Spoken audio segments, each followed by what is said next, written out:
Blog Talk Radio.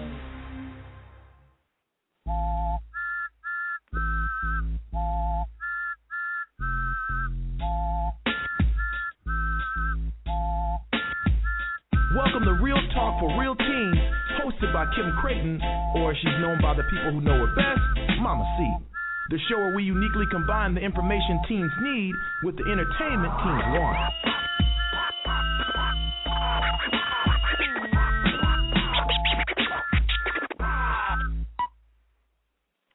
Welcome, everybody. Welcome to another episode of Real Talk for Real Teens. I cannot believe it is the end of February. I want to, again, say welcome to the show and to welcome my guest. Tonight's guest is a musical artist. The last Thursday of every month, I am I'm doing, I don't interview. I'm having a conversation with an artist. And so this week's artist, or this month's artist, is Stephaun Anu, or Stephaun Anu Pender. So greetings. Greetings. I'm fantabulous. Yeah. Fantabulous. You sound like somebody from the 70s. I'm fantabulous. Groovy, babe. Groovy. Totally. So introduce yourself to my audience.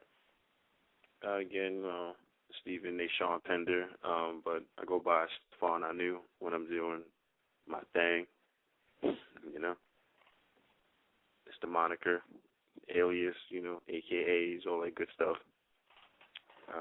But yeah, I have a few, Mr. Bob, AKA the Enlightened One, or Stephaun the Enlightened One, or, I got a whole bunch. This dates back to like. Is somebody looking for you? You have so many aliases. Well, I've been doing this a long time, so as I've grown and evolved, so did Oh, and so did your my name. Yeah, I've been doing this since I was like 11, seriously. And so I was all through junior high school, college. Yeah. Wow, so it's not, so when people think that P. Diddy was being contrived or that's brand new. That's kind of normal. It kind of is.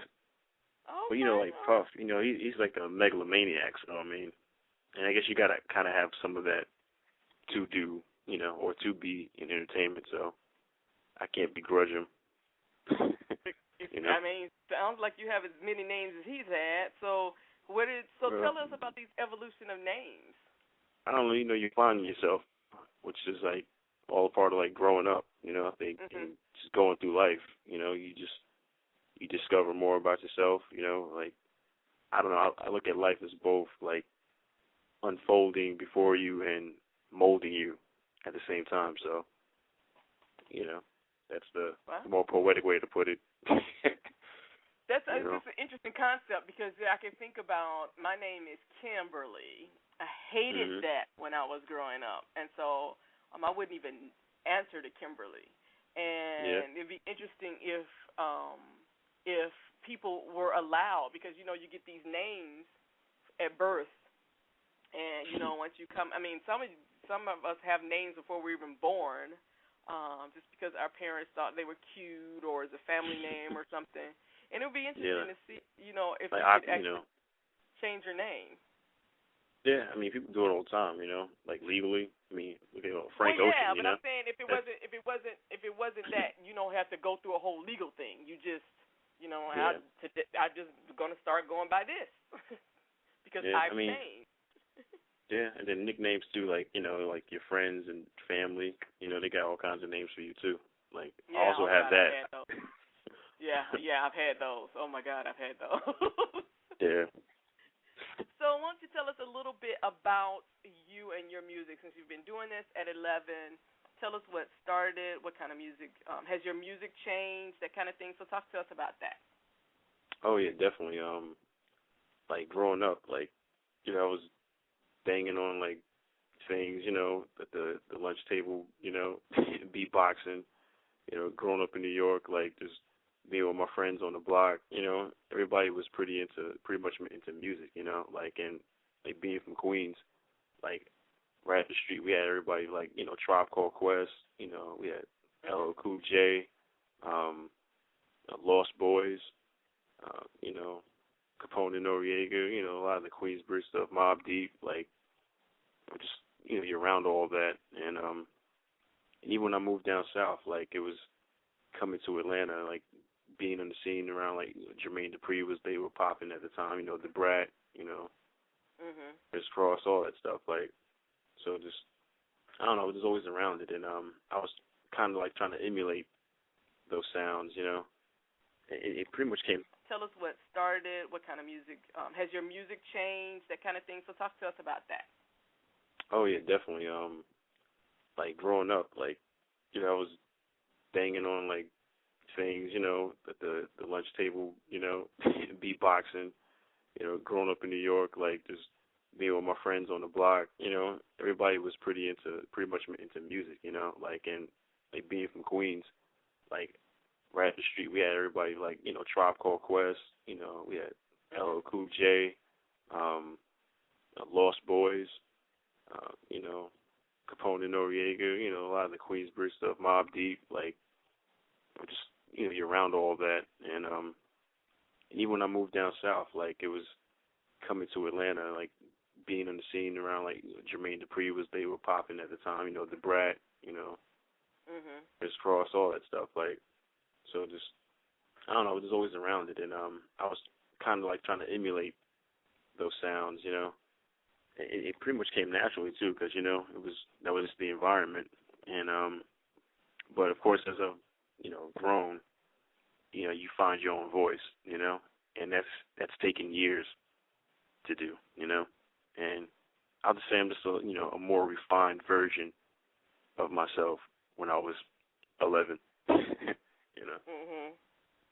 and yeah, like I was recording stuff. I had like a little Casio keyboard, and I would like take my brother's karaoke machine. He had a microphone, right? Because it's a karaoke machine, and I would hold it to the speakers of the Casio keyboard, and that's how I would record my beats. I put a cassette tape in, and I would Oh my God, I was about to say record. That sounds like that what was it called? Tape 1, tape 2. Hell yeah, tape 1, tape 2, yeah. And I mean, I got my first lesson in multi-track recording. Yeah, you record a bootleg cassette from that first first side over there. Yeah. Wow, we come a long way. But it was like, it was the stuff that I was making on the keyboard, and I would just try to layer it up. So I would like swap out the tapes from the tape deck, like back and forth, because you could add an extra layer to the production. So I would do things that way, and it was very cheesy, but like in my mind, it was like. Sorry? I was doing production back then. I didn't know that. Oh, wow, I feel good. Yeah. I was producing. You being creative, just following your bliss, just like with me, I was just trying to like recreate like the 80-piece orchestra I heard in my mind, It didn't come out that way, but that's what I was aspiring to. A karaoke mic, and a rap master, yep. Oh, wow. And then, so I formed my group, like one of my first groups, like my brother was in it, my stepbrother, my god sister. I had people around me, so I was like, all right, you're in the group, and you're in the group, you're in the group. So I would like pull these individuals together and kind of try to get my Quincy Jones on. And much to my, in their dismay, things didn't go accordingly, but, I learned a lot. It ran its course. Okay. I'm very interested in hearing more about that, and particularly about finding your voice. That's something I really talk to young people about, just finding their voice. But we're going to take the first break, and we're going to listen to your first song. So let me do the station break music, and then I'll have you introduce the song. So hold on. Okay.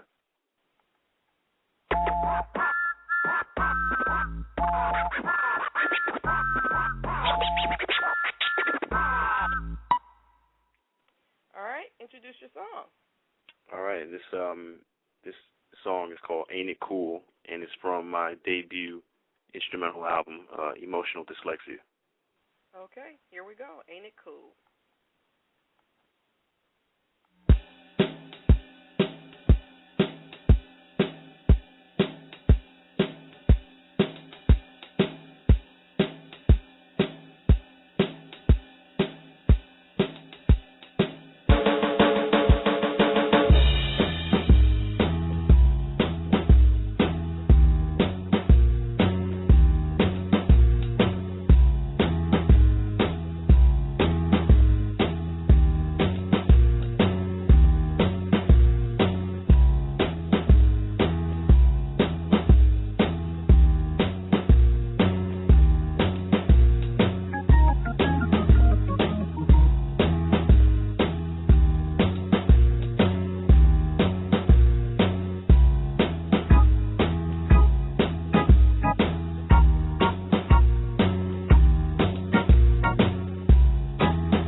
Welcome back to Real Talk for Real Teens, hosted by Kim Creighton. To talk live on the air, call 347-539-5226.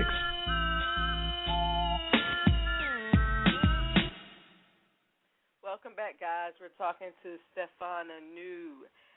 Tell me about, because this is so different from, that sound is so different from, I'm thinking the Casio and the mic from the karaoke. How did you move from the hip-hop to this instrumental style? Well, for one, I got some money in my pocket, so I was able to upgrade a little bit. This is like years. And I know that first portion I talked a lot about hip-hop as far as my influences, but truthfully, it goes a lot deeper than that for me. And I'm very much so a jazz head, as you could tell by that last composition. And so, I don't know, that one was I was very inspired. When I did that one, felt like I was channeling Jack McDuff, and it's more of a swing, bluesy kind of sound, and Ray Charles type of feel. I don't know, I had a lot of fun in the actual making of that song.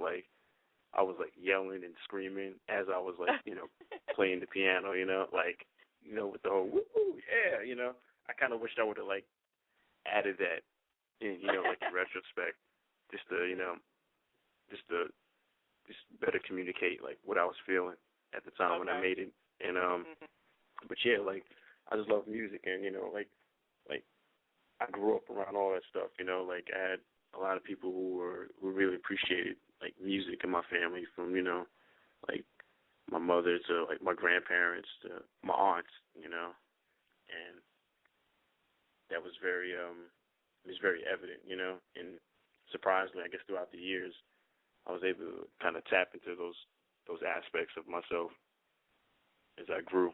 Before it was time to just emulate what was on the radio, but then you start digging deeper, and that's what I was about to ask you. Tell us something about that, finding your own voice, because I know a lot of young people, because I was there, I'm sure you were, when you're younger, when you're in high school, beginning of college, your peers mean so much to you, and being different. Definitely. Absolutely. Being different is, you do not. That's the one thing you don't want to be, is different normally.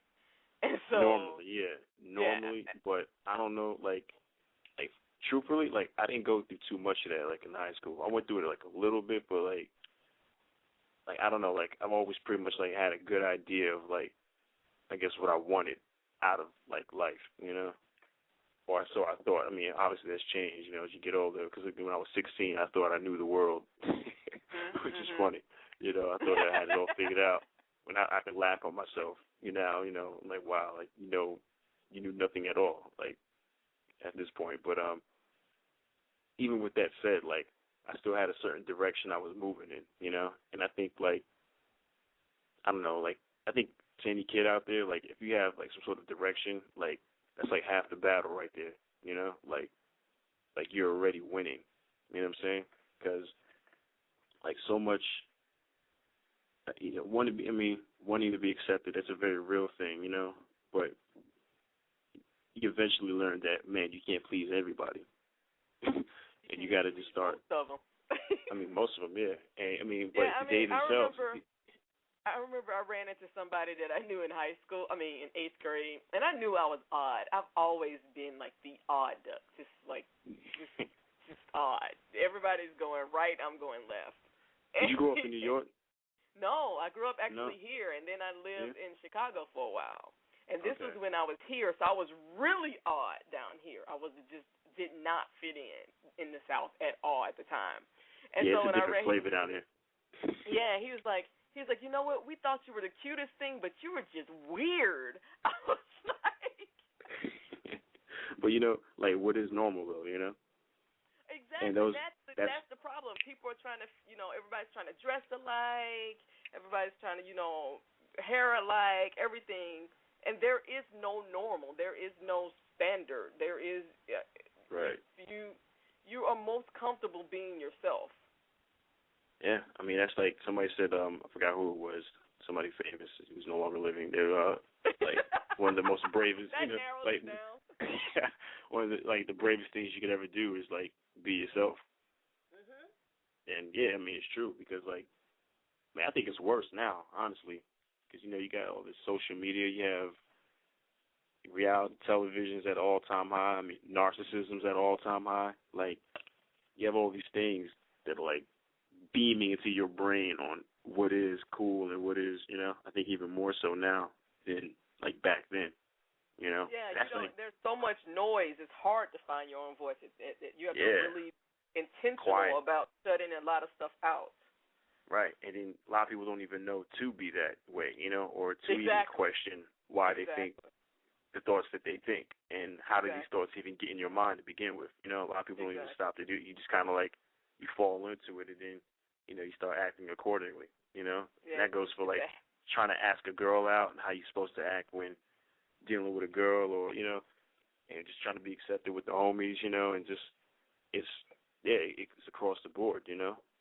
Yeah, last week's conversation we were talking, I had Planned Parenthood group called TAG, it's a teen action group, and we talked about this because last week was National Condom Week, and they were talking about, you know, the whole negotiating condoms thing, and I was like, you know, but let's be honest, if you're wanting to be accepted, if you don't want your boyfriend, you think you're, you know, if you don't do this, your boyfriend's going to cheat on you, or if you're one of the boys, you know, how do you tell your friends as a male, you know what, dude, I'm not ready for sex, when everybody around you is saying they're having sex?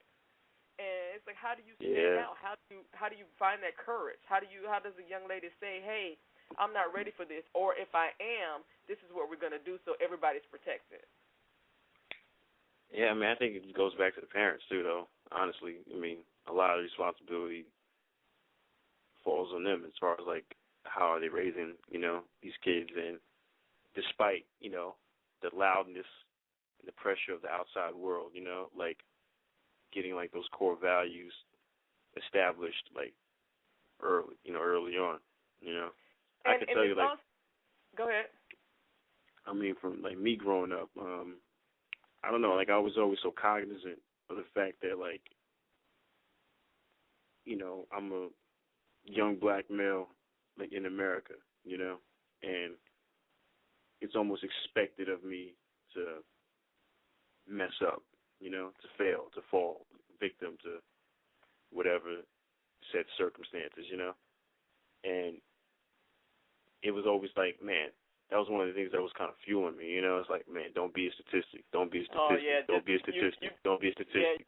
Yeah. And it goes from like from top down, you know, from dealing with authority, like the law, you know, like the cops mess with you, you know, when you growing up. I mean, that's just the reality, you know. So you got that, then you got, you know, like what it is to be a male, you know, especially if you grow up in like, you know, a single parent home, which is like the case, you know, a lot of times, and most of the times it's the mother, you know. So it's like, and again, I'm talking just from a perspective of like a male, you know. Exactly. Everybody has their own struggles. Females have their own struggles as well, but just as a male growing up. I like the male's perspective because I like to hear, and I like you guys to share that with young men. So go ahead. Yeah, I mean, like just trying to like what it is to be a man, like, you know, what does that mean, you know, and then you have to figure that out a lot of times on your own, or you're watching television, you know, you grew up, you know, you're the MTV, BET generation, so you're watching all these things. I'm like, oh, that's what being macho, that's what it means to be a male, you know. So you have that, and then, you know, and then just on the opposite side, you have, you know, young women watching what, you know, what older women do. It's like, all right, this is what it means to be, you know, a woman. And so you have all these people like, you know, just kind of just falling in line to whatever's out there and trying to fit that mold, you know. And then that's how you get lost, really, you know, a lot of times.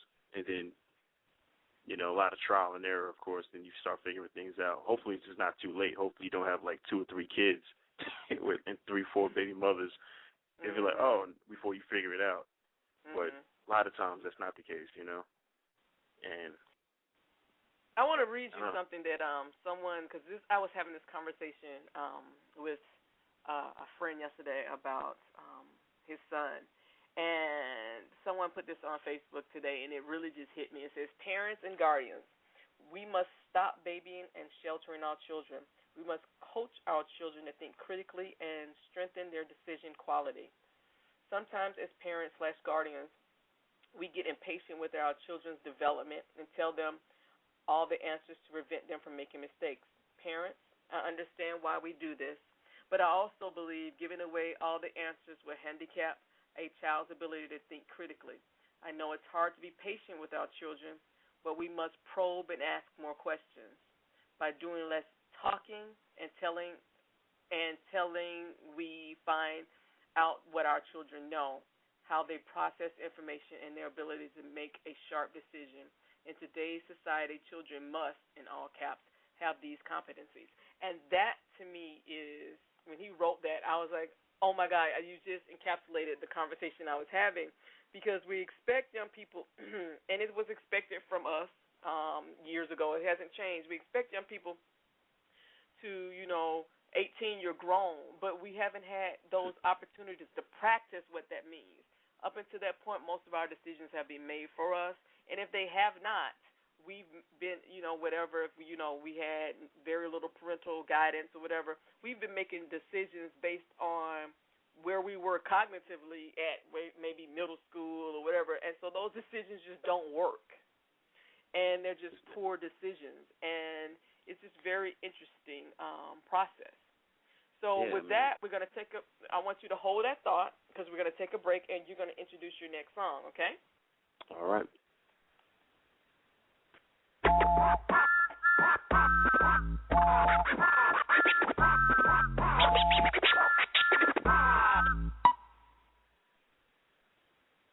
All right.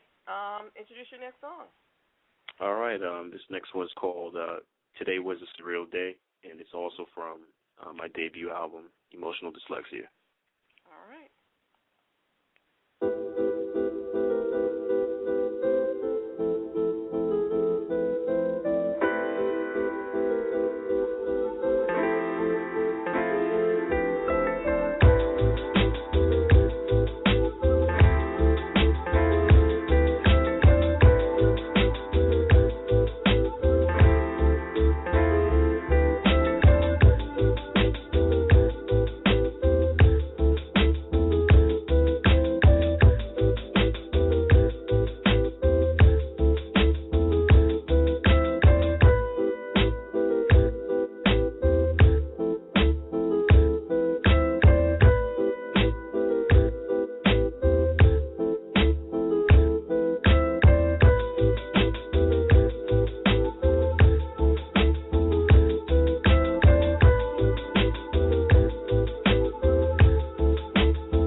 Follow us on Facebook at Real Talk for Real Teens and on Twitter at RTFRT Radio.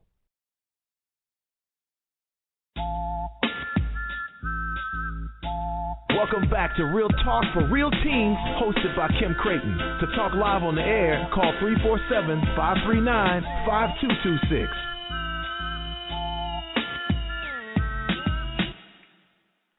Welcome back to Real Talk for Real Teens. We're talking to Stephaun Anu. And Stephaun, you have a fan on the line, so let me patch him in. Hold on. Yo. What's up? Hello? Hello, yes. Yes, how you doing? This is Virgil Joseph. Broseph. How you doing? Oh, man. Yeah. As well. Oh, yes. I definitely have to call in and show my support to this guy. You know, he really has great talent, man. Really great talent. I've been following him since Breakneck Quartet, you know, back in 2004, 2005.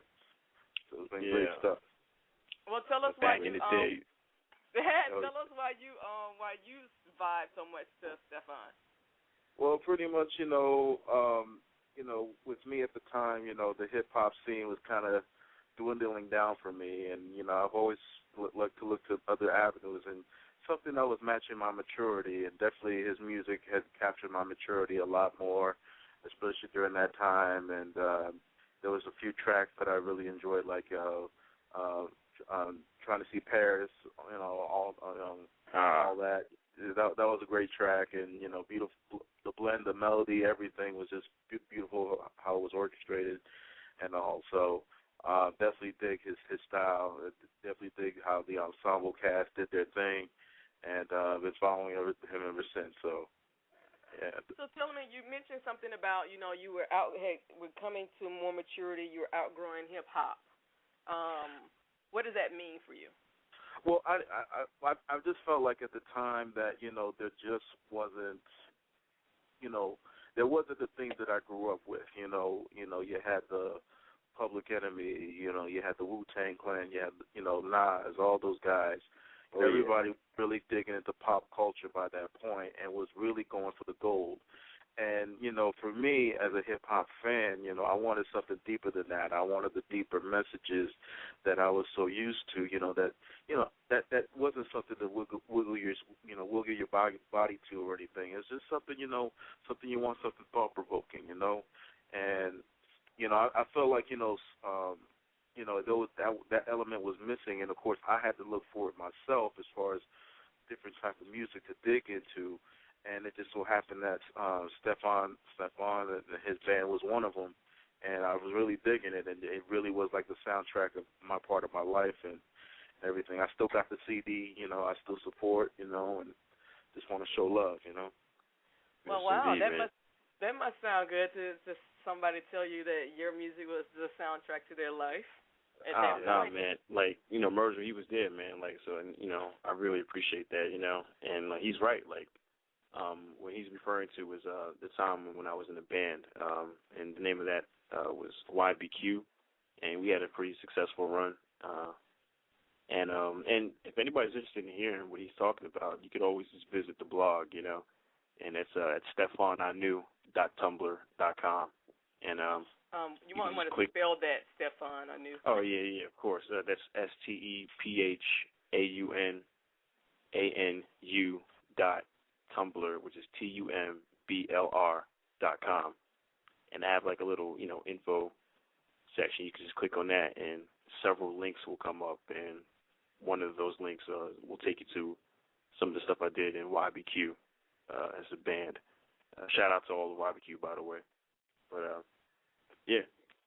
And, but Mergel, he's always been a supporter, and I really appreciate him. Like I don't take that for granted, and it definitely helps, with that, to keep going forward in this journey, this journey of life. It's more than music, Hey, real recognize real. That's what it is, Indeed.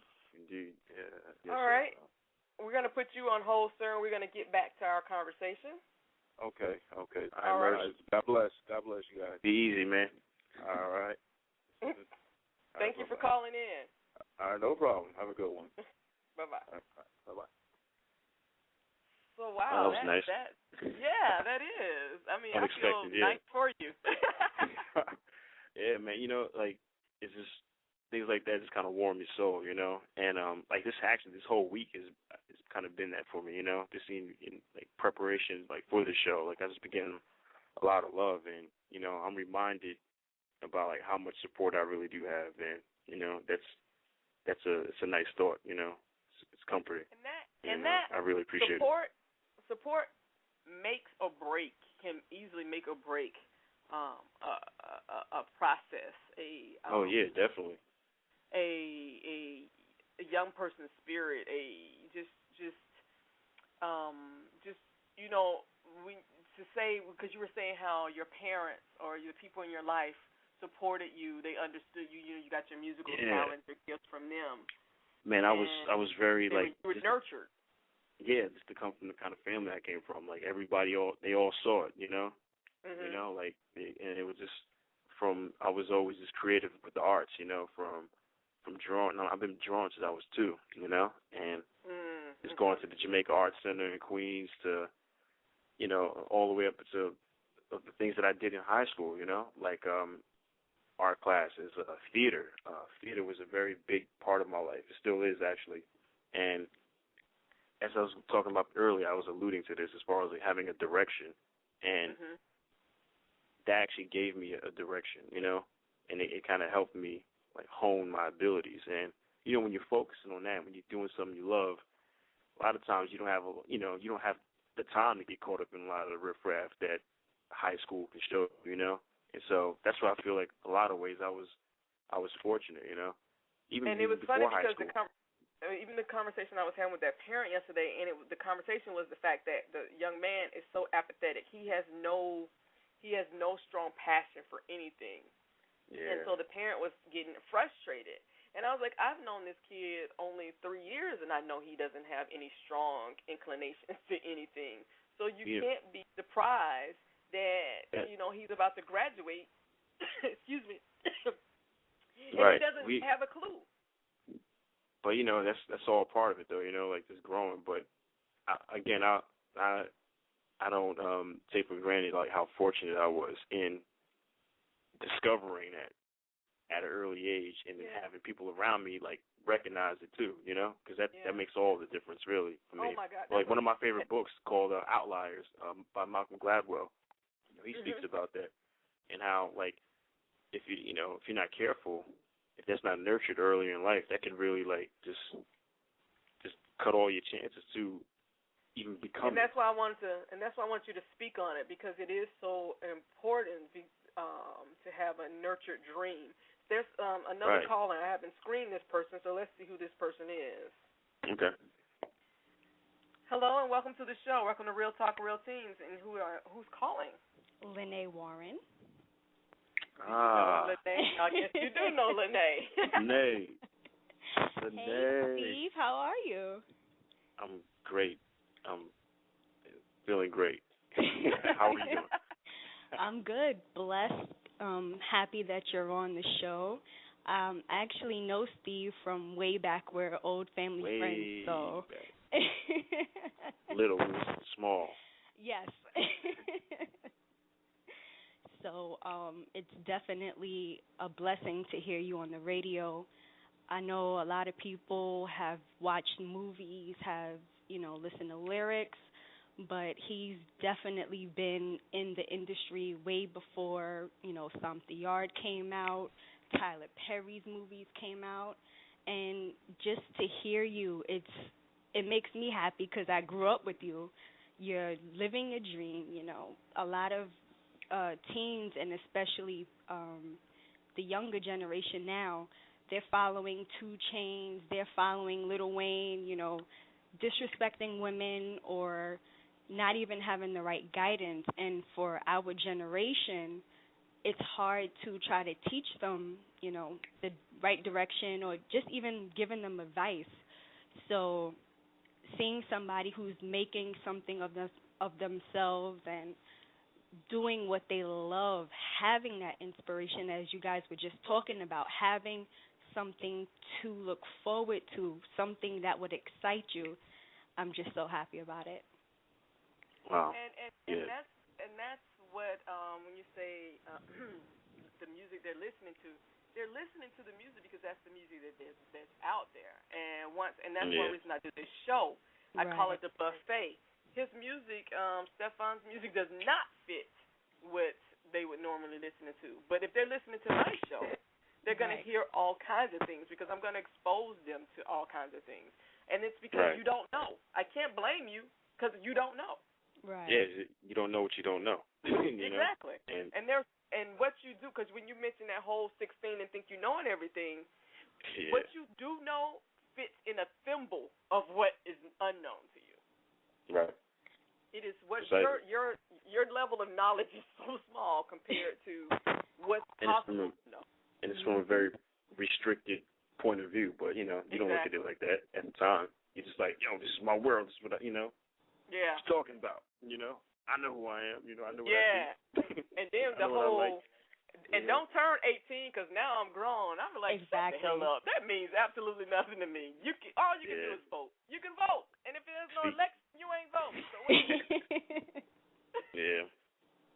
Exactly. And it's sad because this is what we have to see. This is what our future is going to be like. And trying to teach these young kids, like, okay, you want to wear your pants below your behind? You're trying to get a girl? She's not, well, if she has any brains, she won't be a girl. She'll be a woman, and you will definitely not attract that. Anything that you're trying to do, try to go for a job, then you get mad because they say they don't want you. Well, are you looking at yourself? Are you looking at your qualifications? Did you finish school? Are you very articulate? Do you have a brain? And they don't think about these things, and when you try to tell them, they get upset. Oh, you mad old, you trying to knock my hustle. No, we're not. We're trying to build up your hustle so that you can build up yourself. I mean, because, like, this, not to say, not to phrase it this way, but in a way, it's like, it's almost like the world is against you, Yeah. And that's how you're feeling, but there is some truth to that. Because, again, like, in certain communities, the fact of the matter is it's not equal playing fields out here. So you have to make sure, you do what you can to make yourself the most or the best you that you could be, because there's so much. And I don't want to, us to use that as an excuse. Everybody has their challenges. So the playing field is unequal for a whole lot of people. Definitely. What I find though, like I said, is exposure. When all you see is something, to you that is your reality. So until you're challenged with something else, then I'm going to challenge you to make a choice. Because once I've exposed you and you've experienced more than that, you can never again say you didn't know. And that's my whole point. You can never say you didn't know. And now you're making a conscious and intentional choice of which way you want to go. And then you need to deal with the consequences of that, good, bad, or indifferent. But you got a lot of people now who I know personally, they didn't necessarily come from a background where, it was all this strife, whatever. Like, so they made a choice. And but you could chalk it up to, again, like, I don't know, peer pressure or, the ills of reality, the way they look at it, like, oh, well, my friends, I got to do this to be cool, to be accepted. And now you got a record, and now you're messed up, so now you can't even get a job. Now you can't, it's hard for me to get a job. I have a degree, and it's hard for me to get a job. So it's like, you ain't even got your GED. It's just like, what are you thinking about? But it doesn't dawn on them until, like, years later, of course, like, man, I made some bad moves back then, and it crippled me, like, for life, or it made it that much harder for me to go forward. And, like, when you're in high school, in high school, like, those are the years that really, like, high school and college, those are very, again, like, molding kind of years, You got to be careful. You got to watch the company you keep. You got to watch what you're reading, what you're digesting, I really see high school and college as that time when you really get to practice and figure out who you are. So many kids go off to school and all their parents talk about is, passing and, this, that, and the other. And I tell them, focus on developing who you are. Yeah, the grades, the degree, all that's important.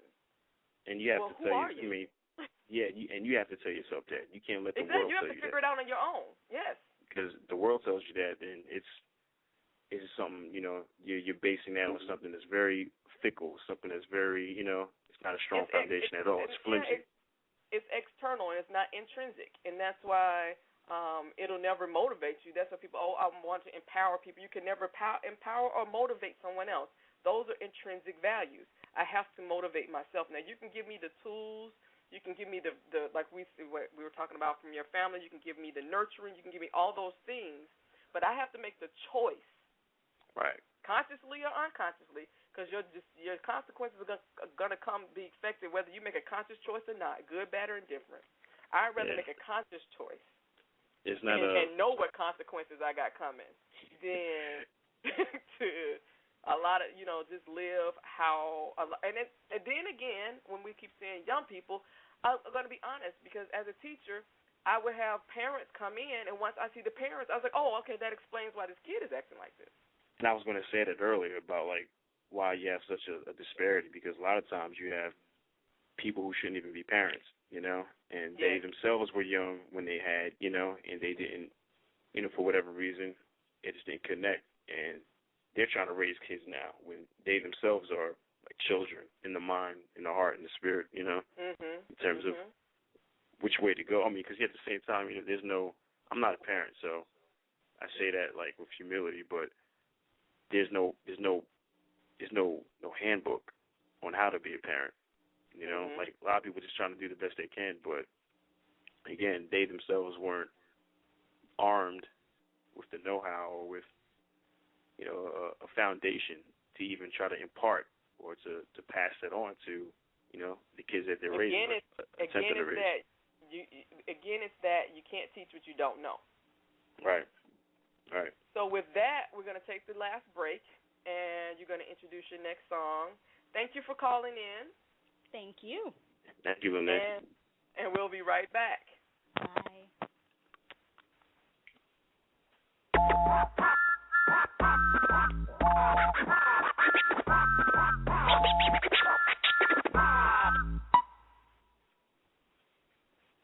All right, you're on. All right. And this next song is called A Day in the Life, and it's actually from my forthcoming album. It's a collaborative album that I'll be doing with a gentleman by the name of Yancey Wilkinson. And this is going to be our first single, again, A Day in the Life. Okay. I'm feeling good, I'm feeling alright. My people's all here every day, all night. Got the bottles in the air and the beers on ice. In the sunshine, it's a day in the life. I'll show you how to live life. It's just a day in the life, right? My crew is thorough, pure as a pearl. Relax, cause we live in a beautiful world. Tennis shoes and tennis skirts. All the menace dudes, they just wanna flirt. Try another one to work. Only Maxwell knows what a woman's worth. Time to strap on my pads and hit the surf. Lurk in the streets and poly with my peeps. If we ever sleep, man, that'll be a first. We've been at work all week. All the rounds of drinks, the first on me. First cruise the block and hit low speeds. Imagine champions with no enemies. Imagine life with dice and kids who believe. We know where we going, we just need the key. Play the Beatles, love is all we need. My people, the people living dreams. I'm feeling good, I'm feeling alright. My people's all here every day, all night. Got the bottles in the air and the beers on ice. In the sunshine, it's the day in the light. I'll show you how to live life. I'll show you how to live life. It's just a day in the life, right? Let loose the gray goose, everybody is drowning. You know I'm airtight with everybody around me. Rooftop at the Glen, the view is a sin. We all kinfolk, no matter the skin tone. It don't stop when the beat drop, it just hits home. Everybody stand on that seat that you're sitting on. Risking it all, give it all up. Champagne City light scene, live it all up. Shine in armor, royalty, living loyally. I gotta get it, but my friends mean more to me. I'm all about the quality of life. I can see what you're saying, I don't need to Skype. Most of the night is blurred lines. My friends are my family at the same time. A moment in the sky, that's where you gotta be. If you ain't got it, quality over quantity. I'm feeling good, I'm feeling alright. My people's all here every day, all night. Got the bottles in the air and the beers on ice. When the sun shines, it's a day in the life. Show you how to live life. Right, I show you how to live life. It's just a day in your life, right? Yeah. We out here. Yeah. We made it. Stephaun Anu. Yancey. A moment in the sky. A new beginning.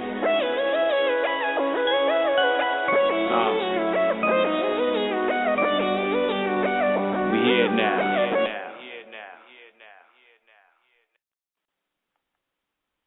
New or unknown music artists, we need you for the show. If you'd like your own mini concert, please send a request for information to realtalkforrealteens@gmail.com.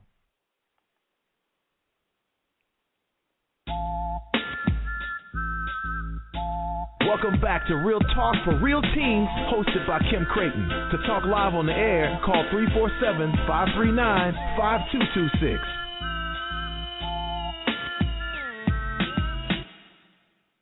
Welcome back, guys. In the last few minutes, we'll wrap up with Stephaun Anu, and I want to say I've really appreciated you being here and the conversation we've had so far. So,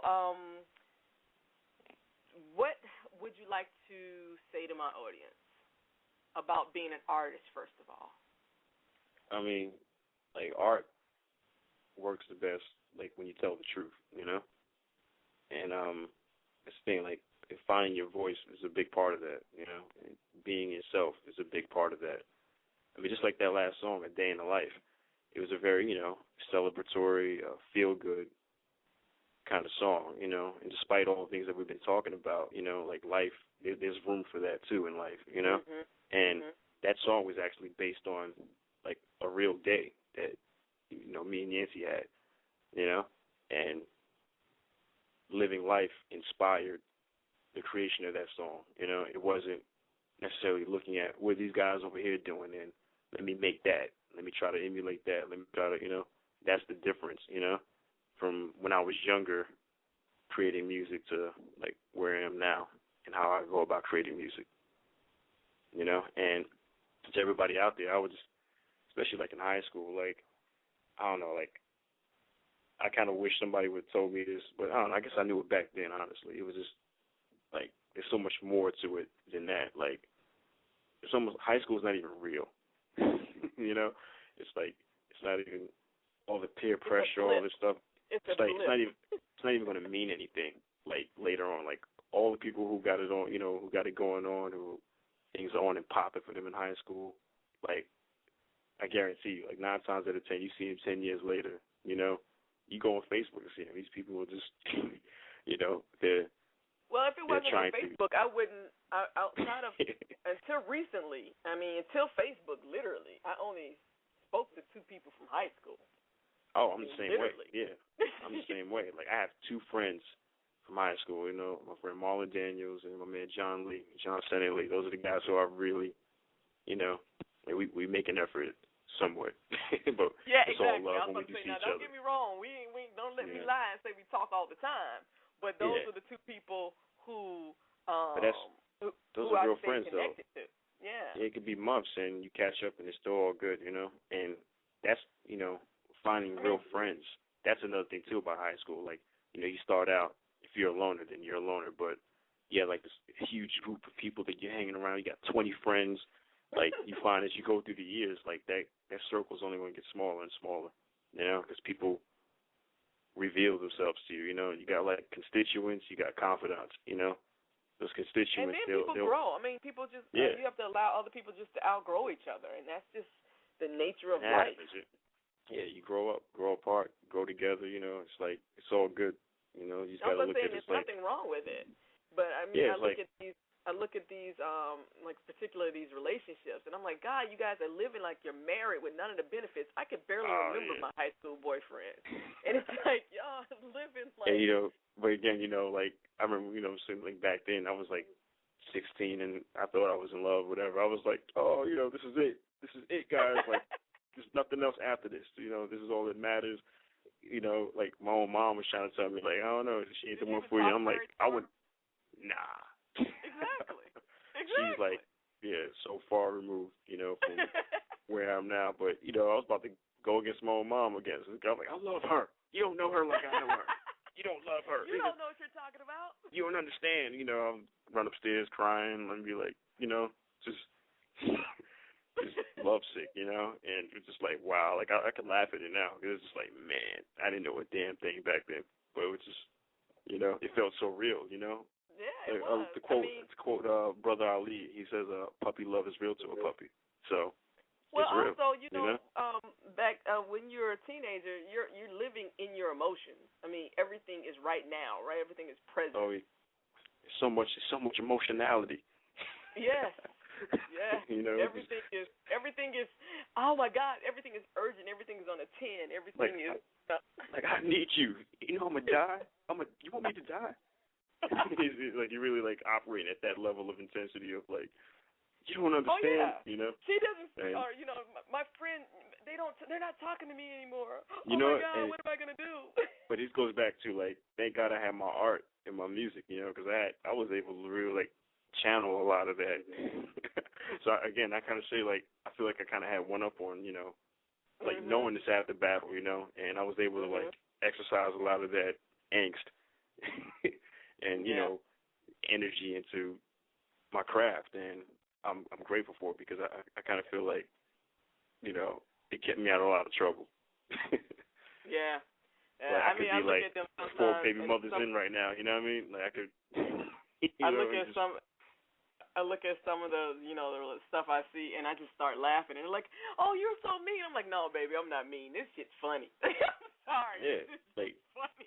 It's just hilarious. Like, but again, like we're all here to learn, so it's just like it's going to feel real to you, like being so removed. Like I could laugh at somebody's situation, but not to try to minimize what they're going through. But it's like, man, this too shall pass. Trust me. Exactly. Oh yeah, and that's what I tell them. I was like, if it's hurting right now.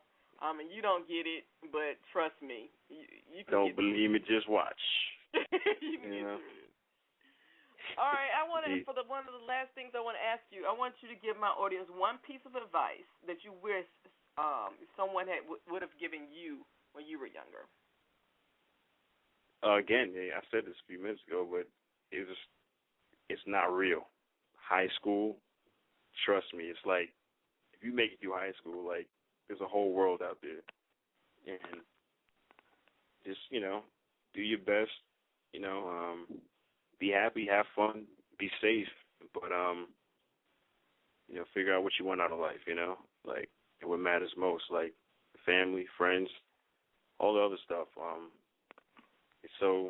It comes and goes. It's I don't know, just stay true to yourself. And, it's cliche, but there's a reason why all these sayings have been around for, like, thousands of years, from Aristotle to Plato to, the Tupac, it's just these, like, protect your neck, to quote the Wu, and just do the best you can, Get money, take care of your family, and live a fruitful life. And we're all here to learn and just try to do better and be better and aspire.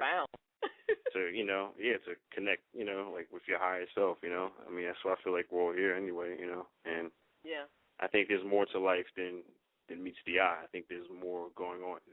There are larger, greater forces at work here, and once you get past all the riffraff, all the noise, the noise, yes, you could tap into that, and then once you start seeing that, it'll better guide you, guide you along this journey that we're all on, I believe, Yeah, and I like I really like that you've reiterated, just get through it. I mean, high school is not the epitome of your existence. There's such a big world beyond the 4 walls of that building that you go through every day. It's sad, man. There's some people who are like 30 years old or 40 years old, and they're still harping on what they did back in high school because they never achieved anything greater than that. Like, I was on the football team. I did this. I'm like, man, that was 1988. You know what I mean? 2013, man. Like, what have you done lately? You know, what are you doing, like, to better yourself? Like, did you work on something